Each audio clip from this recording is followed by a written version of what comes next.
देखिए, भारतीय जनता पार्टी अगर इतने कॉन्फिडेंस से ये बात कह रही है कि विपक्षी पार्टियां खुद ही एक दूसरे को जोड़ नहीं पा रही हैं, पार्टी नहीं जोड़ पा रही हैं, तो वो आखिरकार प्रधानमंत्री उम्मीदवार कहां से तय करेंगी। तो कंफ्यूजन की स्थिति का आखिरकार कांग्रेस पार्टी में ही नहीं है, तमाम विपक्षी पार्टियों में है। और यही बात है कि अभी स्टैंड क्लियर करने की जरूरत है तमाम विपक्षी पार्टियों को, कि साफ तौर पर यह ऐलान कर दिया जाए कि आखिरकार पीएम पद का उम्मीदवार कौन होगा।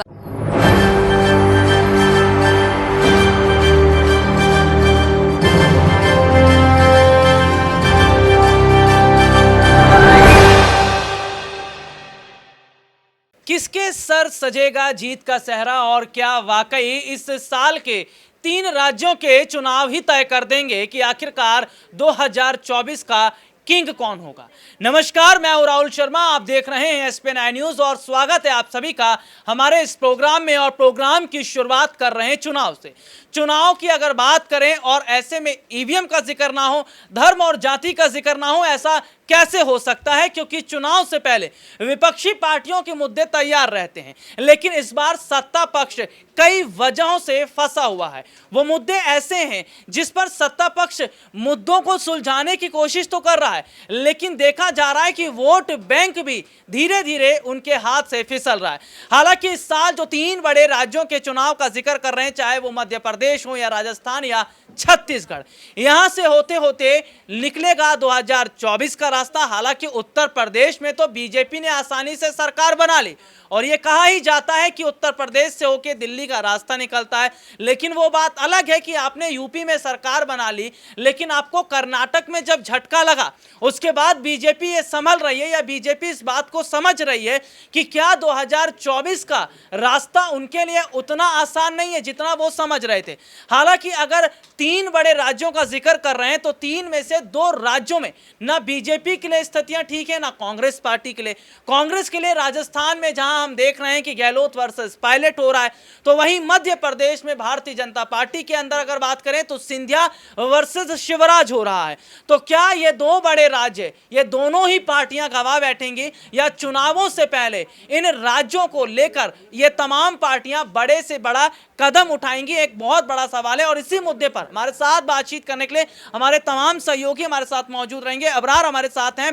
अबरार, इस साल के जो चुनाव है वो ये तय कर देंगे कि आखिरकार 2024 का किंग कौन होगा, लेकिन क्या इस साल के चुनाव से पहले बीजेपी और कांग्रेस दोनों बड़ी राजनीतिक पार्टियों के लिए चुनौतियां हैं? चुनौती वोट बैंक बचाने की, चुनौती है वोटर्स को अपने साथ जोड़ने की, चुनौती है धर्म और जाति को ध्यान में रख के उनके लिए नई नई योजनाएं बनाने की। और अगर सिंधिया का जिक्र कर लेते हैं तो सिंधिया के कमबैक को लेकर जो बात कही जा रही है कि अगर कांग्रेस पार्टी के साथ वापस से जुड़ जाते हैं विधायकों को लेकर, तो फिर तो समझ लीजिए कि चुनाव भले ही दूर हो लेकिन सरकार बन रही है। देखिए, बिल्कुल मध्य प्रदेश में इस समय ज्योतिरादित्य सिंधिया का जिस तरीके से राजनीतिक विचार एक तरीके से आप कह सकते हैं कि बदल रहा है, और इस बीच कहीं ना कहीं वो ठीक राजस्थान वाली स्थिति को अपना रहे हैं। जो सचिन पायलट लगातार पार्टी पर एक दबाव बना रहे हैं, ठीक वही स्थिति वो कर रहे हैं। और ये बात ज्योतिरादित्य सिंधिया खुद बखूबी जानते हैं कि उनके पास जो विधायकों का एक समूह है, उसके बिना पर जो है वो कहीं भी जाएंगे तो उनको एक बड़ा पद, एक बड़ी जिम्मेदारी मिल ही सकती है। और मध्य प्रदेश में खास बात यह है कि मध्य प्रदेश में भाजपा सरकार में तब आती है जब ज्योतिरादित्य सिंधिया अपने विधायकों के साथ बीजेपी में शामिल होते हैं। तो ये एक बड़ी ताकत है, और इस समय विधानसभा चुनाव से पहले ज्योतिरादित्य सिंधिया उसी ताकत को भुनाने की कोशिश कर रहे हैं। और ये शिवराज सिंह चौहान के लिए एक बड़ी चुनौती है। हालांकि कई ऐसे बड़े चेहरे हैं जो लगातार मध्य प्रदेश में मुख्यमंत्री पद की रेस में हैं, लेकिन उसके बावजूद भी बड़ा सवाल ये है कि विधायकों का अगर समर्थन इस समय राजनीति में आपके पास नहीं है तो आप पार्टी के चाहते हुए भी मुख्यमंत्री नहीं बन सकते, जैसा कि राजस्थान में हुआ था।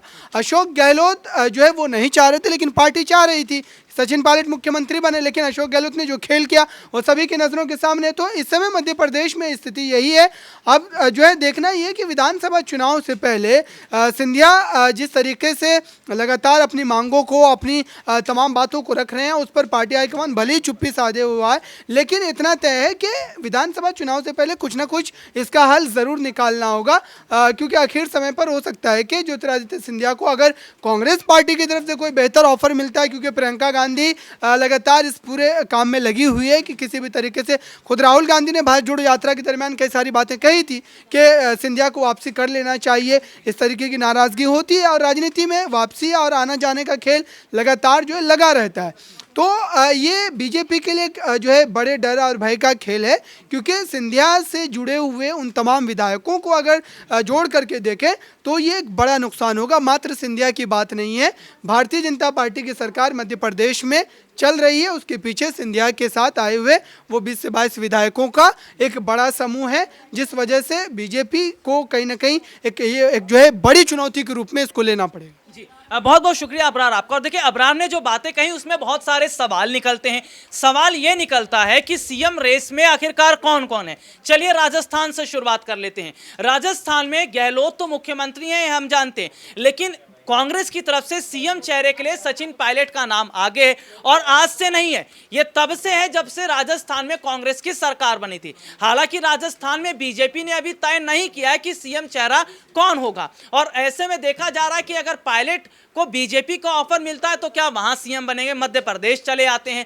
मध्य प्रदेश में शिवराज सिंह चौहान जो प्रदेश के मुख्यमंत्री हैं और ऐसे में अब पार्टी के अंदर से ही कहा जा रहा है और अभी कुछ वक्त पहले बीजेपी के वरिष्ठ नेता कैलाश विजयवर्गीय तो कह ही रहे थे अगर सिंधिया के चेहरे पर चुनाव लड़ा गया तो कोई दिक्कत नहीं है। तो जनता चाहती है सिंधिया को, पार्टी के बहुत सारे नेता सिंधिया को चाहते हैं, लेकिन क्या मामा यानी शिवराज सिंह चौहान के रहते ऐसा हो पाएगा। हालांकि देखा जा रहा है कि सीएम तो एक ही रहेगा, हाँ डिप्टी सीएम आप बना सकते हैं वो बात अलग है। और देखिए यही लड़ाई चल रही है प्रधानमंत्री चेहरे को लेकर, क्योंकि साल 2024 के लोकसभा चुनाव से पहले बिहार में विपक्षी पार्टियों की जो बड़ी बैठक हुई, इस बैठक में हम क्या देखते हैं कि तमाम राजनीतिक पार्टी के नेता आते हैं, चाहे महबूबा मुफ्ती का जिक्र कर लें, दिल्ली के मुख्यमंत्री अरविंद केजरीवाल का जिक्र कर लें, पश्चिम बंगाल की मुख्यमंत्री ममता बनर्जी का जिक्र कर लें, नीतीश कुमार इस बैठक में मौजूद थे, तमाम नेता। और सबसे बड़ी बात है कि रविशंकर प्रसाद जो भारतीय जनता पार्टी के वरिष्ठ नेता हैं,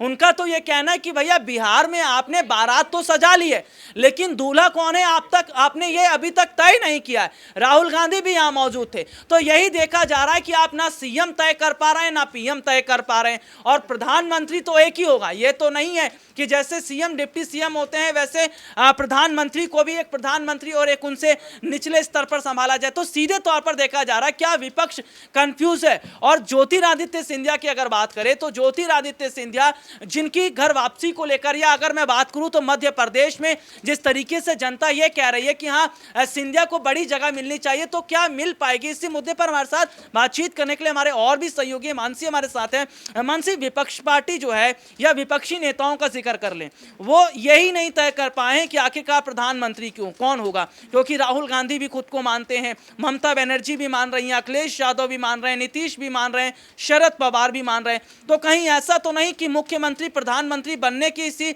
होड़ में विपक्ष को झटका लगेगा, सत्ता पक्ष को झटका लगेगा, और जो वोट बट रहे हैं या वोट जो वह कहीं ना कहीं नुकसान देते नजर आएंगे। देखिए भारतीय जनता पार्टी अगर इतने कॉन्फिडेंस से ये बात कह रही है कि विपक्षी पार्टियां खुद ही एक दूसरे को जोड़ नहीं पा रही हैं, पार्टी नहीं जोड़ पा रही हैं, तो वो आखिरकार प्रधानमंत्री उम्मीदवार कहां से तय करेंगी। तो कंफ्यूजन की स्थिति आखिरकार कांग्रेस पार्टी में ही नहीं है, तमाम विपक्षी पार्टियों में है। और यही बात है कि अभी स्टैंड क्लियर करने की जरूरत है तमाम विपक्षी पार्टियों को, कि साफ तौर पर यह ऐलान कर दिया जाए कि आखिरकार पीएम पद का उम्मीदवार कौन होगा। राहुल गांधी का अगर नाम लिया जाए तो फिलहाल वो 8 साल तक कोई भी चुनाव नहीं लड़ सकते, उनका नाम इस लिस्ट में शामिल नहीं है। लेकिन नीतीश कुमार अपनी दावेदारी पेश कर रहे हैं। इसके अलावा ये भी आचार्य प्रमोद कृष्णम ये कहते हुए नजर आए कि अगर कोई पीएम पद का उम्मीदवार होगा तो वो कांग्रेस पार्टी से ही होगा। ये बड़ा दावा उनकी तरफ से पेश किया गया। अगर राहुल गांधी नहीं कांग्रेस पार्टी की तरफ से तो फिर कौन, ये एक बड़ा सवाल बना हुआ है। तो हो सकता है कि प्रियंका गांधी के नाम को आगे किया जाए, लेकिन ये साफ तौर पर स्टैंड क्लियर करने की जरूरत है तमाम विपक्षी पार्टियों को, ताकि भारतीय जनता पार्टी का मुंह बंद किया जा सके। और ये जो दावा किया जा रहा है कि 2024 में के लोकसभा चुनाव में उनकी जीत होने वाली है, तमाम विपक्षी पार्टियां एकजुट होकर के मोदी सरकार को सत्ता से बेदखल करेंगी, तो वो जो दावा पेश किया जा रहा है उसमें जान तभी फूक पाएंगे ये लोग तो जब अपना पीएम पद का उम्मीदवार घोषित करेंगे। बहुत बहुत शुक्रिया। देखिए, पीएम पद और सीएम पद ये दोनों मायने रखते हैं राज्य के लिए मुख्यमंत्री और देश के लिए प्रधानमंत्री। हालांकि ये देखा जा रहा है कि विपक्षी पार्टी के नेता, देखिए कहने में क्या होता है, अगर कोई भी ये कह दे कि मैं ही अगला प्रधानमंत्री, तो उसमें कहने में कोई दिक्कत नहीं है। ये मुंगेरी लाल वाले सपने होते हैं और ये सपने हकीकत में नहीं बदलते, क्योंकि वो कहा जाता ना कि जो बीरबल की जो खिचड़ी है वो कब तक पकेगी इस बात का अनुमान नहीं है। तो चलिए, अगर इसी रेस में नीतीश कुमार भी प्रधानमंत्री बनने की बात कर रहे हैं या अगर बात कर रहे हैं अरविंद केजरीवाल प्रधानमंत्री बनने की, तो कोई दिक्कत नहीं है बनने में, और या जिम्मेदारी को संभालने में एक अलग होता है। सिद्धार्थ हमारे साथ मौजूद है और एक आखिरी सवाल सिद्धार्थ से रहेगा। सिद्धार्थ, जिस तरीके की हालात इस वक्त हम देख रहे हैं या जिस तरीके की स्थितियां देखी जा रही हैं, क्या ये विपक्ष और सत्ता पक्ष दोनों ही कंफ्यूज हैं कि कहां पर अपना मुख्यमंत्री बनाया जाए या किस तरीके से प्रधानमंत्री चेहरे को आगे रखा जाए? जी हाँ, जिस तरह से अगर आप देखें राजनीतिक परिस्थितियों को, तो मुख्यमंत्री और प्रधानमंत्री दोनों ही बातें जो है विपक्ष के लिए काफ़ी कंफ्यूजिंग वाली बात है। क्योंकि एक तरफ आप राजस्थान देख लीजिए और उसके बाद फिर जाकर के आप केंद्र सरकार का नेतृत्व देख ही सकते हैं। तो राजस्थान में सबसे बड़ी बात है, कांग्रेस के पास इस वक्त अशोक गहलोत का चेहरा तो है, लेकिन इसके साथ ही सबसे बड़ा द्वंद्व बना हुआ है सचिन पायलट के चेहरे को लेकर के। क्योंकि एक तरफ विपक्ष ये मान रही है कि उसके सबसे अशोक गहलोत सबसे ज़्यादा उनके करीबी रहे हैं, लेकिन एक बात ये भी उसे स्वीकार करना पड़ेगा, एक उम्र का तकाजा भी देख सकते हैं आप अशोक गहलोत का, और दूसरी अशोक गहलोत को लेकर के जिस तरह से सचिन पायलट का विरोध पिछले काफ़ी लंबे समय से देखने को मिला है। ऐसे सवाल रहेगा, आप अपनी बात रखिएगा। एक छोटा सा सवाल है, केंद्रीय मंत्री हैं ज्योतिरादित्य सिंधिया फिलहाल, लेकिन लगता है कि केंद्रीय मंत्री जैसे विमान मंत्रालय उनके पास है, उस मंत्रालय को छोड़कर या वो मंत्री पद छोड़कर वापस कांग्रेस की तरफ आएंगे। हालांकि मध्य प्रदेश के राजनीतिक गलियारों में पोस्टर और तमाम तरीके की बातें कही जा रही, सिंधिया कम बैक। जी हाँ, देखिए सिंधिया के बारे में तो ये जाहिर सी बात है कि वो मध्य प्रदेश की राजनीति में एक बहुत बड़ा चेहरा रखते हैं, बहुत बड़ा रसूख रखते हैं, लेकिन मुझे लगता नहीं है कि उन्होंने जो है जिस तरह से निर्णय लिया होगा और उस शुरुआत में जिन निर्णयों के आधार पर उन्होंने ये पूरा काम किया है, तो मुझे लगता नहीं है कि वो एक बार कांग्रेस छोड़ने के बाद दोबारा से फिर कांग्रेस में शामिल होंगे। हालांकि कांग्रेस की मजबूरी भी है, ज़रूरत भी है कि उन्हें सिंधिया का जैसे एक बड़े चेहरे की ज़रूरत होगी अपनी राजनीतिक पार्टी को आगे ले जाने के लिए और मध्य प्रदेश में एक अच्छी भूमिका तलाशने के लिए। तो मेरे ख्याल से ये उनका एक ज़रूरत है कांग्रेस की। तो ये फिलहाल आने वाले वक्त में देखना होगा कि क्या वाकई ज्योतिरादित्य सिंधिया के कमबैक को लेकर जो कहा जा रहा है कि सिंधिया की वापसी कांग्रेस पार्टी में हो सकती है। अगर सिंधिया कांग्रेस पार्टी में आते हैं तो क्या कांग्रेस बहुमत के साथ सरकार बना लेगी? और जरा समझिएगा, अगर राजस्थान में पायलट गहलोत का मुद्दा सुलझ गया, यानी कि आपने पायलट को जिम्मेदारी दे दी, तो सरकार आपकी राजस्थान में भी बन रही है। और मध्य प्रदेश का जिक्र कर लें, वहां पर अगर आप सिंधिया को जिम्मेदारी देते हैं या सिंधिया की कांग्रेस में वापसी होती है, तो वहां पर भी आपकी सरकार बन जाएगी। हालांकि ये कांग्रेस को तय करना होगा। फिलहाल आज के लिए इतना ही, आपसे फिर दोबारा मुलाकात होगी, तब तक के लिए इजाजत दीजिए, नमस्कार।